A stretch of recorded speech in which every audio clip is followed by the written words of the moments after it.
عليكم، عاملين ايه؟ يا رب تكونوا بخير وافضل حال. هنتكلم النهارده عن شويه حاجات مهمين في الفرنساوي. لو مثلا قلت الحديث عن الاطعمه والمشروبات، المفروض ان انا عندي 3 افعال بستخدمهم، يا اما مونجي يا اما بوار يا اما براندر. مونجي اللي هو ياكل، مونجي. بوار، براندر. تمام كده. طبعا كل فعل فيهم تمام له تصريف، لان يعني مونجي دي مجموعة اولى وهكذا، في كل فعل فيهم مجموعة، فهو بيختلفوا الجو والنو والحاجات دي كلها. تمام. واحنا ان شاء الله في تصريف الافعال اللي هي في زمن المضارع أبقى اعمل لكم التصريف بتاعهم. تمام. قالك ان لما باجي استخدم اللي هو الاطعمه المشروبه والاشربه، بستخدم ادوات التجزئه اللي هي الارتيكل بارتيتيف، احنا خدناها قبل كده، اللي هي دو لا دو لا بوستروف دي. بس احنا هرجع لكم عليها تاني. بصوا يا شباب، هو الفكره ان انا لما باجي اقول مثلا انا باكل سمك وليكن، اكيد انا مش باكل كل السمك اللي في الدنيا، لا، انا ممكن مثلا اكل يعني جزء من السمك، سمكة مثلا او سمكتين او كده. فالفكرة هنا ان انا بجزأ الاكل، مش باكل كل السمك. يعني مثلا احنا قلنا قبل كده ان الدو ديت مفرد مذكر ساكن، بدأ بحرف ساكن يعني. تمام. الدو لا مفرد، الدولة مفرد مؤنث يبدأ بساكن. الدولة أبوستروف مفرد مذكر، يعني مفرد مذكر أو مؤنث أيا كان، بس بيبدأ بحرف متحرك. طيب الجمع ده لما يجي أقول مثلا، هعطيكم مثال واحد اللي هو مثلا لما أقول إيه، جو مونجي. تمام. دو دو لا سالاد. بما ان صلى الله عليه وسلم، بما ان الصلد مفرد مؤنث تمام وبادئ بحرف ساكن، فاستخدمت دولا. تمام. قالك في كام تركايه زي ما احنا متفقين عليهم ان احنا بناخدهم دايما. قالك واحنا برضو قلتهم قبل كده ان احنا ادوات استجزاء اللي هما دول بيتحولوا الى دو لا بسترف في الحالات لما بيكون في النفي. تمام. او اذا سبق ظرف كميه، او لو هما جمع. تمام كده. تمام. المأكولات والمشروبات دايما بيكونوا معرفة، لو أفعال الشعور اللي هي ايمي اودوري بريفيري تيتستي. تمام. يعني لما أقول مثلا جو جامي جم صلى الله عليه وسلم، لا مثلا ايه لا كلاس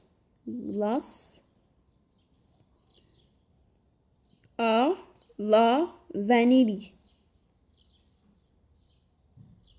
فانيلي وهكذا. تمام. دي اللي هي المأكولات والمشروبات. عندنا ضمير اسمه اه. قالك الضمير ده بيحل محل مفعول به مباشر، بس يكون مسبوق بشوية حاجات. بكام حاجة؟ ب4. أول حاجة يكون مسبوق بأداة تجزئة أو أداة نكرة أو ظرف كمية أو عدد. كل حاجة أنا هاخدها معاك وأقولك. يعني أداة التجزئة اللي احنا لسه واخدينها الثانية اللي هي دو لا بستروف دي، لا، هنا لما باجي أحل محل مفعول به مباشر بستخدم او. يعني مثلا لما أقول ايه صلى الله عليه وسلم، لما أقول ايه شو مثلا ايه il achetait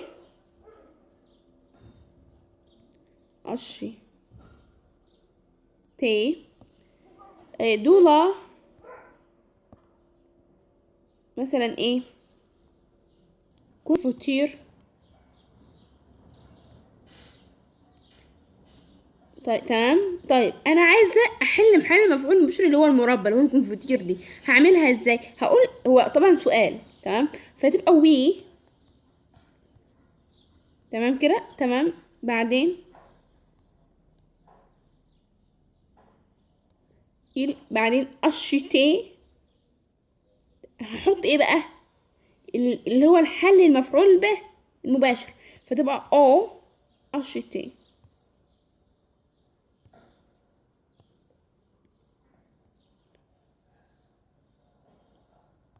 بس كده، اللي هو هل انت اشتريت هل هي اشترت مربى؟ ايوه.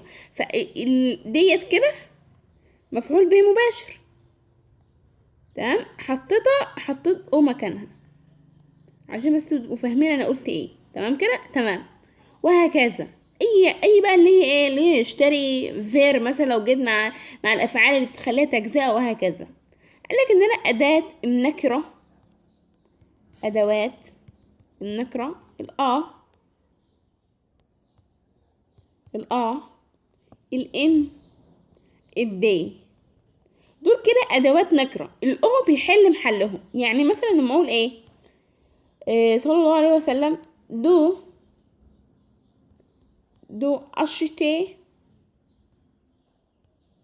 acheter دو livre.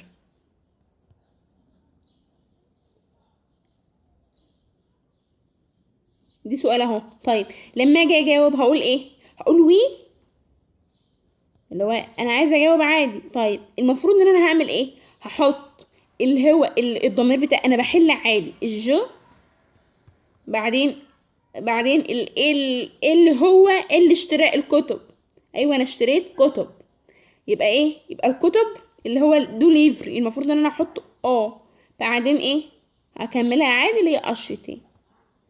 بس كده اللي هو اللي هو دو برونوم بيرسونال وصلت اكتر. يعني عندنا مثلا ظرف الكمية اللي هو ظروف الكمية، اللي هو زي مثلا بوكودو، او خدناهم برضو او بودو، والتالتة اختهم اللي هو السيدو.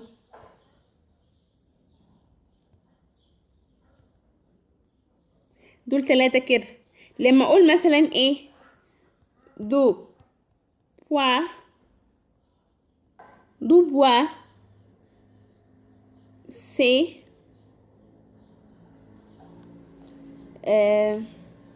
دو، طبعا ده سؤال واستخدمت في ادوات اللي هو اللي هو ظروف الكمية اللي هو الصيغة. طيب عايزة اجاوب هتكون ازاي؟ انا عايزة استخدم وي جو. والله العظيم انا بشرح لكم شرح بالطريقة اللي انا كان نفسي تتشرح لي. يعني انا مش عايزه اقول لكم، انا كنت في ثانوي كنت بكره الفرنساوي جدا. يعني يمكن انتوا تستغربوا بس انا فعلا كنت بكرهه جدا، لان كنت بحس دايما ان انا مش فاهماه او مش عارفه احل عليه.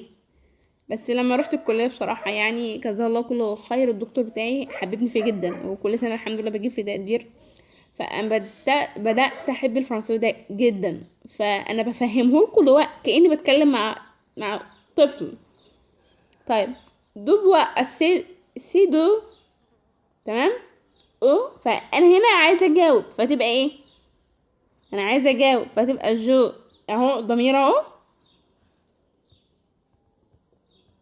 بس دي طريقه ان انا بستخدم في صلى الله عليه وسلم في اللي هو في الضمير المباشر يعني. واللي هو العدد اللي هو دو دروا ممكن برضو استخدمه، اللي هو مثلا ايه، عشان ما اسيبش حاجه، العدد اللي هو مثلا وهكذا. لما اجي مثلا انا اقول ايه، الكلب تقريبا عارف ان انا بسجل اليوتيوب، فقال يعني ايه اعمل معاكم الواجب، انا وانتوا طبعا ما علينا. تو اشيتي دو ساندوتش، دو ساندوتش.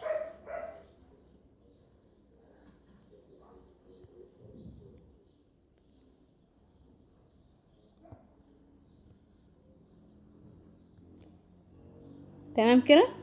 فانا هنا استخدمت دو اللي هو 2. طيب عايزه اجاوب هتبقى وي جو. بقى اجيبها لكم واحده منفيه، هل انت اشتريت 2 ساندوتش؟ لا. فانا استخدمت النو والبا نفيهم، واستخدمت مكان الدو، مكان الدو ايوه. فهنا انا بستخدم الحاجة اللي هو الاو مكان الحاجات دي، بتحل محلهم. يعني ايه يعني بتحل محلهم؟ بس ما ينفعش استخدمهم، يعني ما استخدمش كل حاجه، لا انا طالما استخدمت الاو مكان المفعول به المباشر اللي كنت حاطاه زي او مثلا او ايا كان او ليفر او ايا كان، ما بحطوش ليفر تاني، لا انا بحل محلهم، يعني هي واحده بس اللي تنفع. طيب قالك في شويه تركات زي ما انا معوداكم ان احنا على طول بناخد تركات. قالك في وجود لو هو فعلين في واحد متصرف والتاني مصدر، بنضع ضمير او قبل المصدر. تمام. احنا عارفين، انا عارف ان انا لما بيكون معايا فعلين في الجمله الاول بتصرف والتاني مصدر، ما بصرفوش الاتنين وما بسيبش الاتنين مصدر، لا انا بصرف واحد وبسيب التاني. يعني لما يقول مثلا ايه دو فو، ايه ده؟ طب ليه يعني ليه؟ طيب مونجي، تمام، دو فرماج.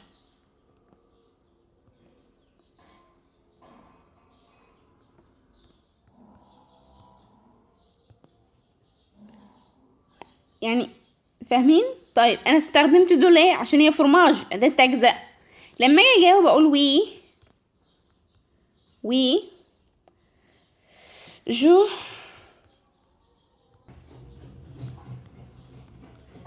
فودي، اللي هو يريد. تمام. او مونجي.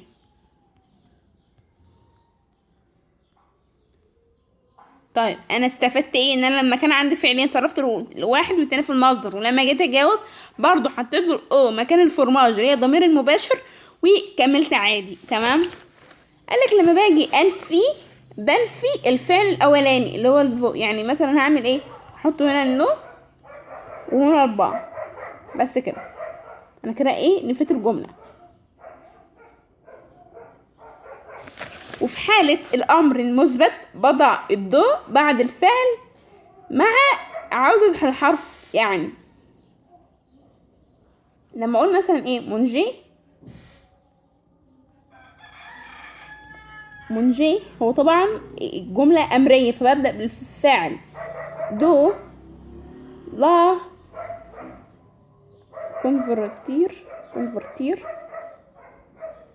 جملة أمرية هتبقى إيه؟ هجاوب بقى، أنا بكلم، يعتبر أنا بكلم الدو فصرف الفاعل مع الدو، فتبقى منجي تصريف الفعل مع دو و كده، يعني كده الجملة الأمرية. تمام. مع التعبير اليا بحط الأو بعد يعني بعد الإجريك. يعني لما أقول إيه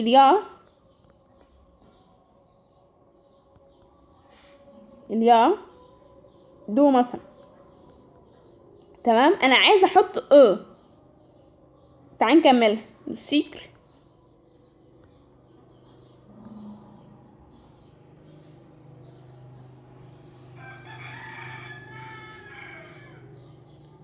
دو لو تي. طيب انا عايز استخدم هتبقى ايه؟ هتبقى وي. خدتوا بالكم انا حطيت الاو فين؟ بس كده، دي استخدام الضمير عامه حبايبي. امتى بستخدم وي، وامتى بستخدم نو، وامتى بستخدم سي؟ تعال نشوف مع بعض امتى بستخدمهم التلاتة. وي بستخدمها لما يكون الإجابة على السؤال مثبت، تمام كده، والإجابة نفسها مثبتة. يعني لما أقول مثلا دو جويي أو تنس،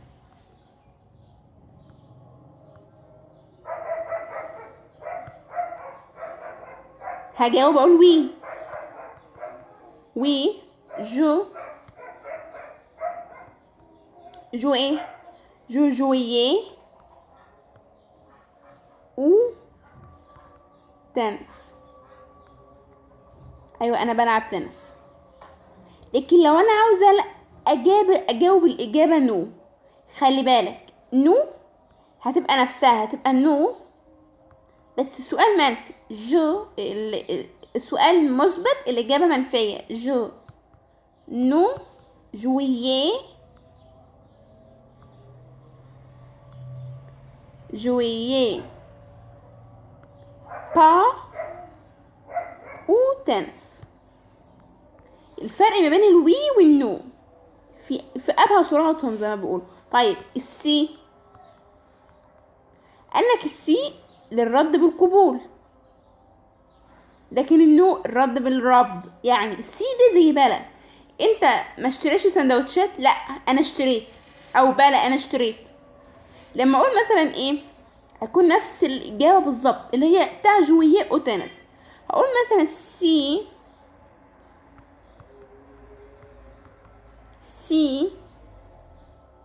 جو جويي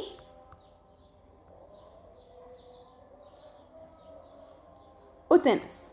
بس السؤال بتاعي هيكون منفي، السؤال بتاعي منفي، السؤال بتاعي منفي يبقى الإجابة بتاعتي مثبتة. السؤال بتاعي منفي يبقى الإجابة بتاعتي سي. السؤال منفي الإجابة سي. السؤال مثبت والإجابة مثبتة وي. السؤال مثبت والإجابة منفية نو. طيب سي لما أقول مثلا دو نو جويي با او تنس، عشان السؤال كان منفي اهو عملت الإجابة سي. بس كده. تمام تمام. هناخد حاجة برضو اسمها الأفعال الضميرية. يعني ايه أفعال ضميرية؟ يعني أفعال غير ضميرية. يعني ايه برضو؟ أنا لو الكيبورد بتاع التاب ظبطت معايا والله، يعني اللي هي الأفعال ذو ضميرين، يعني بيجي قبلها ضمير وضمير، اتنين ضمير. تمام. الأفعال الضميرية بتسبق في المصدر ضمير المفعول اللي هو سو، دي العلامة بتاعته.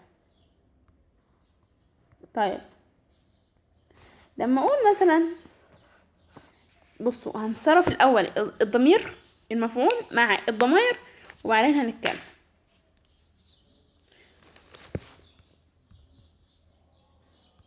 تصريف الضمير اللي هو ضمير الفاعل مع ضمير المفعول. جو مو دي تو ال سو نو نو فو ال سو. كده الافعال الضميريه. تمام تمام. والفيرب بيتصرف زي الزمن المضارع بالظبط. يعني مثلا انا عايزاكم تفكروا في تصريف الفعل ده، وانا هحطه لكم في ممكن اخر الفيديو او ما اشوف يعني، او على الجروب او اي حاجه.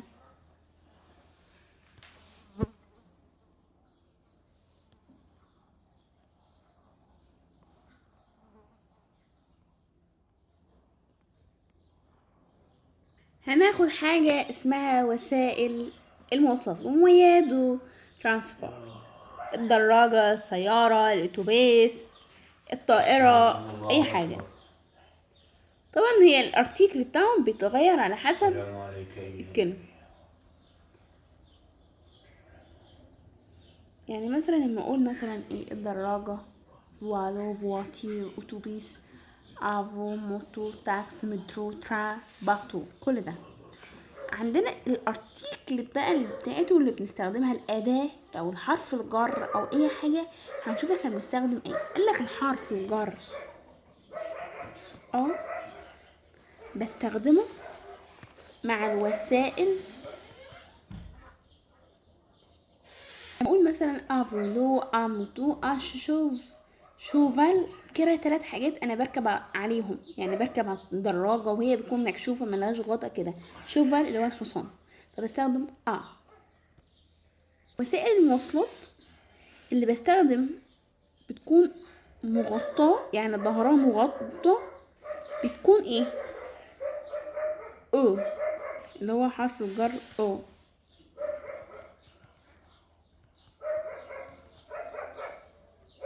لما اقول مثلا ايه اوترا او تاكس، تمام كده، دول بيكونوا مغطيين وبركب داخلهم وبيستخدموا او. طيب بار، قالك بار ديت بتكون صلى الله عليه وسلم جميع وسائل المواصلات المسبوقة بمحدد، محدد يعني ارتيكل، تمام. جميع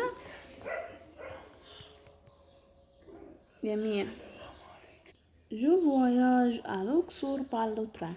مع ان ترا هنا المفروض ان هي كترا كأداة مواصلات مثلا ان هي بستخدم او، بس قالك لا، طالما سبقا بلو فهي هنا محدد، فاستخدمت لو ترا. عشان بار استخدمتها، مع ان ممكن نستخدم او عشان ترا، قالك لا. في شوية افعال عايزك تعرفها، الافعال دي انا بستخدمها مع المواصلات، زي براندر، زوندر، ابداندر، زوت بلوزر، بارتير اللي هو يرحل. عندنا برضو الفعل تيزوندر، دي اسم المكان، تمام. تيزوندر ده وسيلة مواصلات. بصوا يا حبايبي، هنا تيزوندر اللي هو اسم المكان، جو تيزوندي الاجار. تيزوندر ده وسيلة مواصلات، لما اقول انا نازل من القطر، من المترو. عندنا حاجة برضو اسمها موادو، بيجي بعدها وسيلة مواصلات. دو دو دو وسيلة